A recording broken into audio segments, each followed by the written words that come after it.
Alors que Romy célébrait sa victoire sur sa danse sucrée et savourait sa nouvelle vie plus saine, un événement inattendu vint perturber la quiétude de Candyville.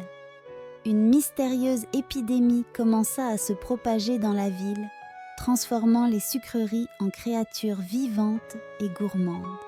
Les bonbons prenaient soudain vie, les barres chocolatées se mettaient à danser et les gâteaux se mettaient à parler.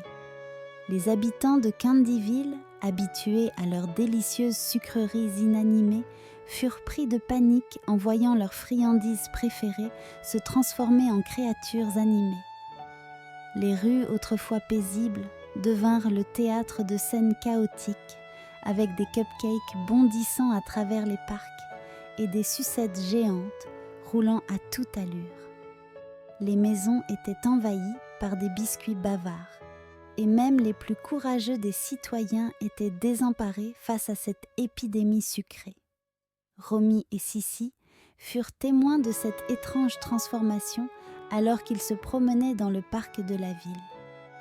Les sucreries animées semaient la panique parmi les habitants de Candyville, dévorant tout sur leur passage et laissant derrière elles un chaos sucré.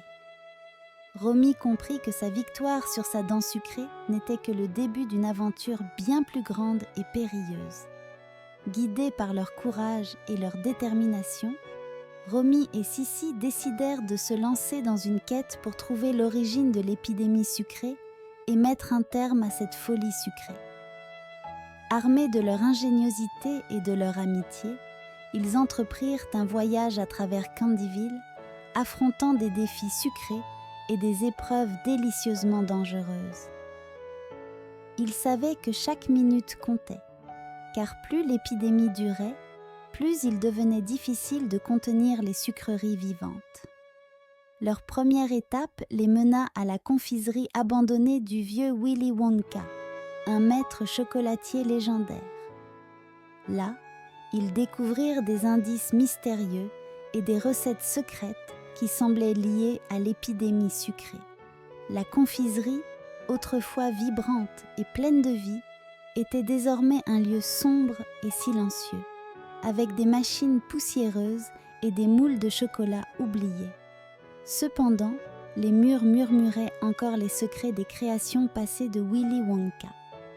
Avec l'aide du fantôme bienveillant de Willy Wonka, Romy et Sissi apprirent l'existence d'une force sombre et sucrée qui menaçait l'équilibre de Candyville.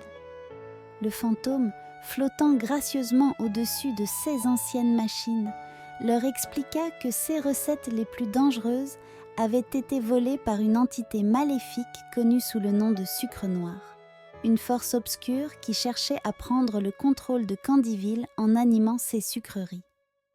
Déterminés à sauver leur ville et ses habitants, Romy et Sissi se lancèrent dans une course contre la montre pour trouver l'antidote magique qui pourrait inverser le sort des sucreries animées.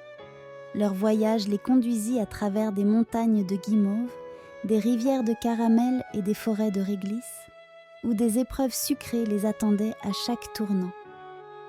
Chaque étape de leur quête était remplie de défis uniques et de créatures sucrées qu'ils devaient affronter ou convaincre de les aider. Dans les montagnes de guimauve, ils rencontrèrent des ours en gélatine géants qui les aidèrent à gravir les pentes collantes en échange de quelques bonbons non ensorcelés. En traversant les rivières de caramel, ils durent faire face à des tourbillons de caramel fondant qui tentaient de les engloutir.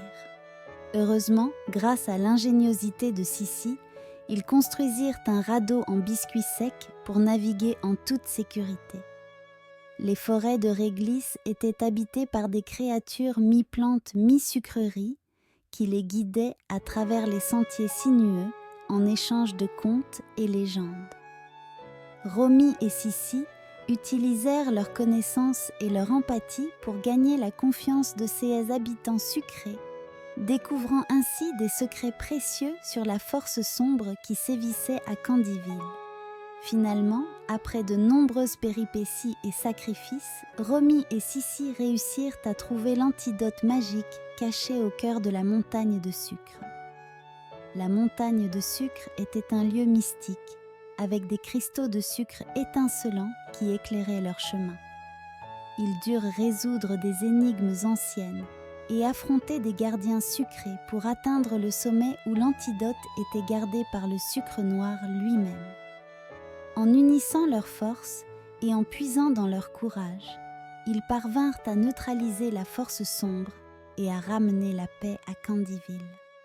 Le sucre noir, vaincu par la détermination et l'amitié des deux enfants, se dissipa en une fine poudre sucrée, libérant les sucreries de son emprise maléfique. La ville retrouva son calme et ses sucreries redevinrent de simples friandises délicieuses, sans vie propre. Romy et Sissi furent acclamés comme des héros par leurs concitoyens reconnaissants, et leur amitié fut renforcée par les épreuves qu'ils avaient affrontées ensemble. Les habitants de Candyville organisèrent une grande fête en l'honneur de Romy et Sissi, avec des jeux, des danses et bien sûr, des sucreries. Et ainsi, l'histoire de Romy et Sissi, les courageux enfants de Candyville, se conclut dans la douceur de la victoire et la force de l'amitié. Leur aventure sucrée resterait gravée dans les mémoires de la ville, rappelant à tous la valeur de la volonté et de la détermination face aux défis les plus délicieux.